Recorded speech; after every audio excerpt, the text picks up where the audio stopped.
कुछ आवाज। जल है तो कल है और जल स्रोत है तो जल है। मैं इस समय पहाड़िया तालाब पर हूँ और आप देखें कि 23 जनवरी को बसंत पंचमी बीता है और 24 जनवरी से ही प्रतिमाओं का विसर्जन भिन्न भिन्न तालाबों में हो रहा है और पहाड़िया तालाब में भी प्रतिमाओं का विसर्जन हुआ, जबकि विगत वर्ष कुछ आदेश हुए थे प्रतिमाओं को यहां विसर्जन से रोकने का, मगर पुनः बसंत पंचमी से आप देखें ये प्रारंभ हो गए हैं। यदि हम लोग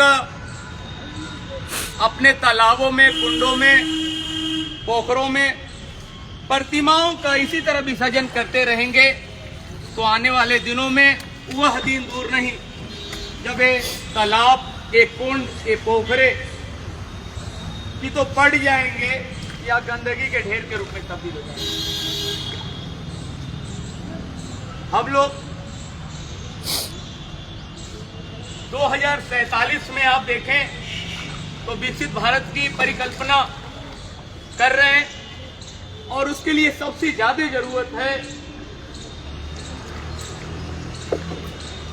जल स्रोतों को बचाने की। एक विकसित राष्ट्र के लिए जल कितना महत्वपूर्ण है, मगर हम लोग निरंतर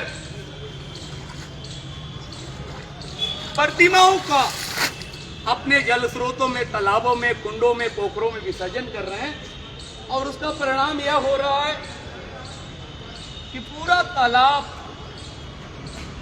प्रदूषित हो रहा है और इसमें रहने वाले जो जल जीव हैं, जो मछलियां हैं, जो कछुआ हैं, वो सब कहीं न कहीं आप देखें तो प्रभावित हो रहे हैं।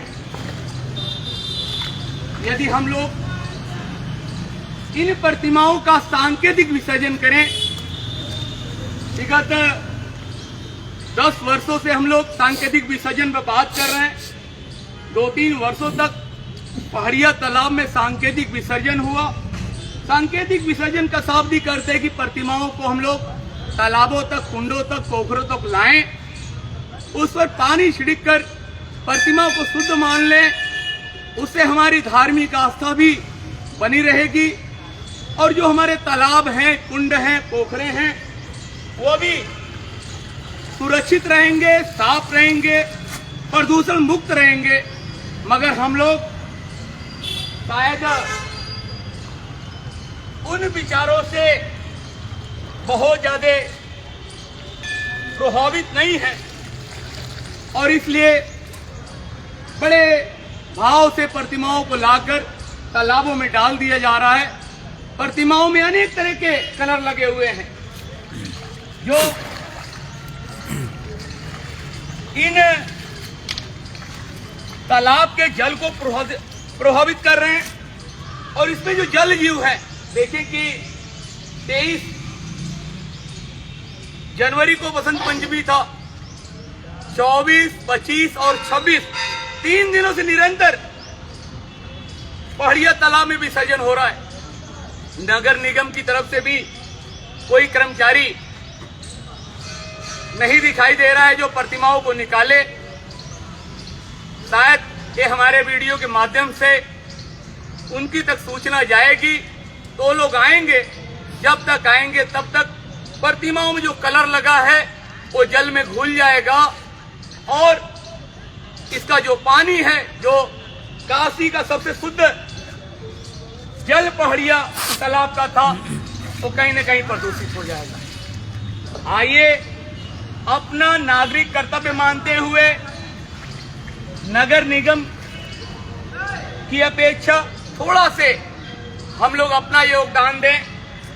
अपने जो आस पड़ोस तालाब, कुंड, पोखरे हैं जहां आपने प्रतिमाओं का विसर्जन किया, यदि 10 मिनट का समय निकालेंगे तो वह तालाब स्वच्छ भी हो जाएगा, सुंदर भी हो जाएगा, जितनी बड़ी संख्या में विसर्जन में हम आते हैं उसकी बहुत छोटी संख्या यदि आएगी तो हम लोग तालाबों को, कुंडों को साफ भी रख पाएंगे, स्वच्छ भी रख पाएंगे। आप देखिए पूरे तालाब में प्रतिमाएं उतराई हुई हैं और ये 3 दिनों से हो रहा है। क्या इसकी निकालने की जिम्मेदारी केवल नगर निगम की है क्या? क्या नगर निगम ने प्रतिमाओं का विसर्जन किया क्या? यदि हम आपने विसर्जन किया है तो हमें अपने नागरिक कर्तव्य को भी समझना होगा। और तालाब, कुंड, पोखरे केवल जल स्रोत नहीं है, बल्कि ये हमारे भारतीय संस्कृति के महत्वपूर्ण अंग हैं। और इन्हीं तालाबों के किनारे छठ पूजा हो, ज्योतिया पूजा हो, अनेक ऐसे महत्वपूर्ण आयोजन होते हैं जो भारतीय संस्कृति में अपना विशेष स्थान रखते हैं। आइए, अभी भी समय है, हम लोग विकसित भारत बनने के लिए हमें हर ऐसे महत्वपूर्ण चीजों को भी समझना होगा, तब जाकर हम लोग उसकी परिकल्पना को पूर्ण कर पाएंगे। प्रतिमाएं छोटी भी नहीं है, बड़ी बड़ी प्रतिमाएं हैं। और पूरी प्रतिमाओं में आप देखें तो जो कलर है वो कहीं न कहीं लगभग पानी में घुल चुके हैं। मछलियां भी मरना प्रारंभ कर रही हैं। अनेक जल जीव हैं। मेरी आवाज यदि नगर निगम तक जा रही है, मैं आग्रह करूंगा कि तत्काल इन प्रतिमाओं को निकाला जाए। जो भी पूजा के अवशिष्ट हो या अन्य अवशिष्ट हो जो हमारे तालाब को प्रभावित किए हैं, उन सभी को तालाब से निकालकर तालाब की स्वच्छता बनाई जाए। नगर निगम के साथ हम स्थानीय लोग रहेंगे, क्योंकि केवल ये नगर निगम का काम नहीं है, बल्कि ये हर नागरिक का कार्य है। क्योंकि तालाब की उपयोगिता सभी के लिए है। अपने पितरों को चाहे तर्पण देना हो या पूजा पाठ करना हो, आप ये सोचिए कि देखिए नारियल की खोली, राख, इनको जल स्रोतों में डालने से, तालाब में, कुंड में डालने से कोई पुण्य की प्राप्ति नहीं होगी, मगर ये तालाब पूर्णतः प्रदूषित हो जाएगा। इतना विचार हमें आपको करना पड़ेगा। ऐसा कार्य आप करें कि आपकी धार्मिक आस्था भी बनी रहे और हमारे जो जल स्रोत हैं, जो तालाब हैं, कुंड हैं, पोखरे हैं, वो भी साफ रहें, स्वच्छ रहें, सुंदर रहें, जिससे कि हमें जल मिलता रहे। क्योंकि जल है तभी जल है, और जल स्रोत है तभी जल है।